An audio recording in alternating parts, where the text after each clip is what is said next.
Hey everybody, this is Mr. Anderson. I'm the Dean of 3 through 5 here at Windermere Park, and I am going to read you a book. It is called The Youngest Marcher by Cynthia Levinson, and it is the story of Audrey Faye Hendricks, which is a young civil rights activist. So join me in reading this book. Hopefully you enjoy it and are part of our Windermere family. All right, so it's whenever Mike flew into town, Audrey and her mama cooked. Barbecued ribs, stewed greens, sweet potato souffle, and Audrey's favorite, hot rolls baptized in butter. That sounds good. Other folks knew Mike as Martin or Dr. King. The Hendrickses used his nickname. They did the same with other ministers too, like Fred Shuttlesworth and Jim Bevel. After Mike blessed the feast, Mama expected Audrey to keep still during supper, but when grown-ups talked about wiping out the segregation laws that kept black and white people apart in Birmingham, she just had to speak up. Audrey intended to go places and do things like anybody else. I want to eat my ice cream inside Newberry's. I want to sit downstairs at the Alabama. I don't want hand-me-down school books. But stools at the counter, plush movie theater seats, books so fresh they crackle when you open them. Those were for white children.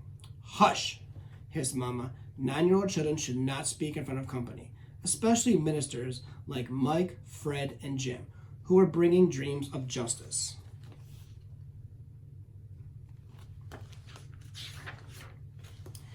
Audrey knew all about segregation. She knew to pay the driver at the front of the bus, then step off and walk around to the back door. Drink from the fountain with a dirty bowl and warm water. Use the freight elevator at the department stores downtown. Front row seats, cool water, elevators with white glove operators. Law said those were all white folks, for white folks. Every Monday night, Audrey and her mama and daddy and her aunts and uncles and cousins joined neighbors and friends at Fred's church for worship, fellowship, and testimony. She sang and swayed along with the movement choir, her voice spirited and spiritual. Black and white together, we shall overcome. For once, she didn't have to keep still.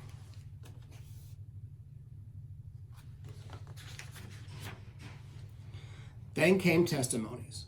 White store owners won't hire me. Ku Kluxers chased me. Policemen called me names. The hateful stories made Audrey squirm.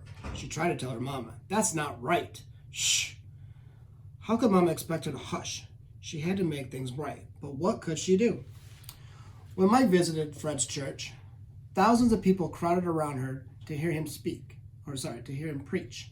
In a voice as taut as steel cables, as smooth as glass, she intoned, "Segregation is morally wrong and simple. That's true." Fired up, Audrey sat taller. "An unjust law is no law at all," he proclaimed.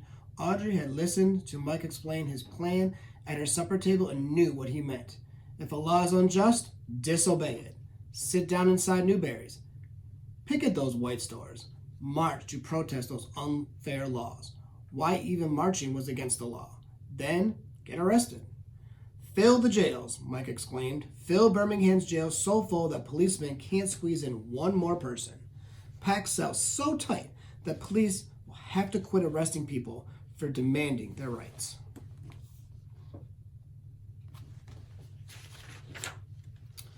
Audrey just knew Mike's plan would work. She twisted in her pew to see which grown-ups would walk down the aisle, volunteer for jail.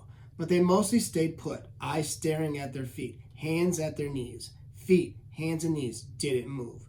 "Fill the jails," Mike pleaded, meeting after meeting. But heads shook. All around her, Audrey heard, "No, best not break those segregation laws. Bossman will fire me. Landlord will evict me. Policemen will beat me." If nobody protested, Mike's plan would fail. Police could keep arresting anyone, anytime, for anything, forever. Audrey would never be able to go places and do things like everybody else. One night, Jim announced a new idea. If grown-ups won't do it, fill the jails with children. Audrey leaped to her feet. "I want to go to jail," she declared. Mama looked deep and saw that Audrey's eyes begged, "Please." "Okay," Mama said. Audrey strutted down that aisle, She was going to Jail, jail.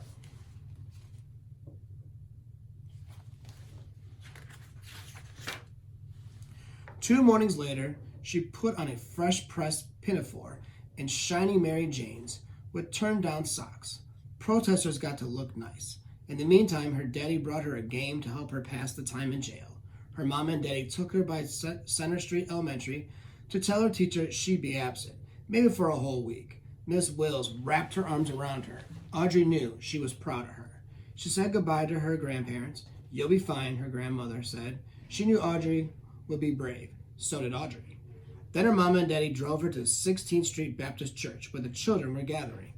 Even before she reached the door, Audrey heard loud voices chanting freedom songs.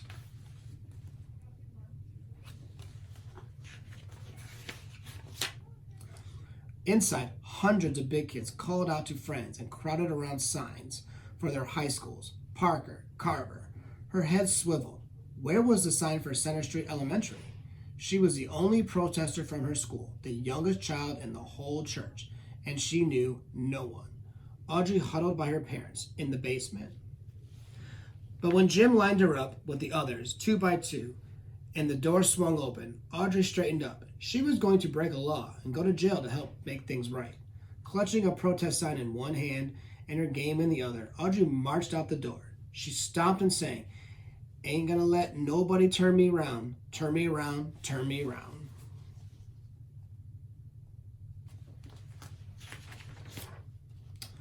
Half a block from the church, a white policeman stopped Audrey. He pointed toward a police van. Sentence, 1 week in juvenile hall.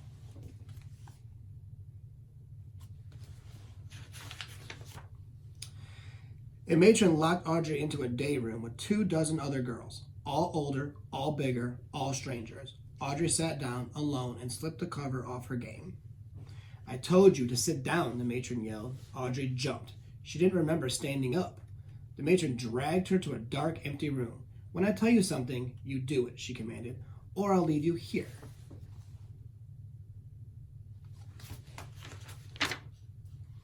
Trembling, Audrey quietly followed the matron back to the day room, put away her game, laid down her bed, and cried. Jail was harder than she thought, and she wasn't fine, after all.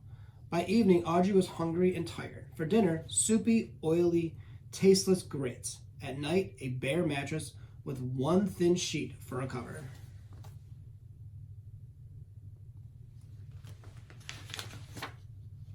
Audrey and her cellmates were let outdoors into an empty concrete pen surrounded by high prison walls. The older girls talked together. Audrey wondered what her classmates were doing. Miss Wills would be keeping them busy.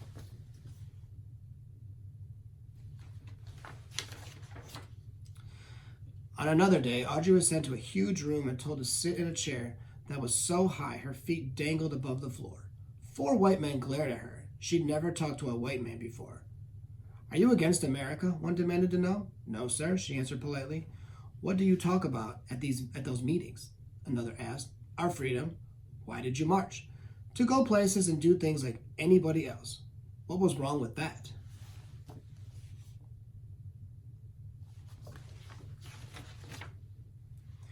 Every mealtime, Audrey stared at greasy grits. She could barely spoon them into her mouth, let alone swallow them. Every night, the cot's wires springs jabbed.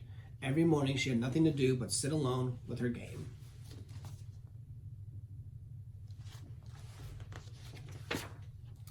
In the afternoons, though, most kids crowded into the day room. Some days, many of them arrived sopping wet. A girl explained that firemen aimed powerful hoses at the children. Surging water spun them off their feet and down the street.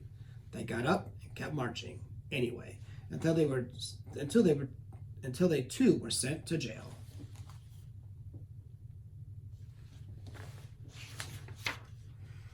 By Audrey's 5th day in detention, the police couldn't squeeze in one more person. "We filled up all the rooms. We filled up all the rooms." Audrey practically jumped up and down. She was so proud. Watching television in the day room, she saw black people stroll straight into stores and restaurants like they belonged there. No one else could be sent to jail. Everything had changed.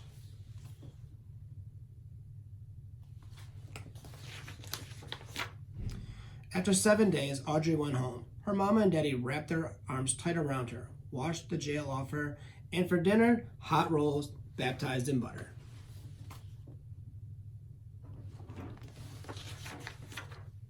Two months later, the city of Birmingham wiped segregation laws clean off the books.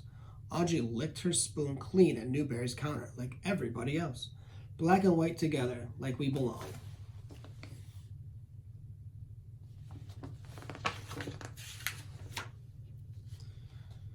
So the last part is just a bunch of author's notes and a timeline from this story. I hope you guys enjoyed the book. Good little story about, parts of our country that we still need to make sure that we fix and understand and remember from years past. All right, hope you guys enjoyed the book, and thank you again for listening.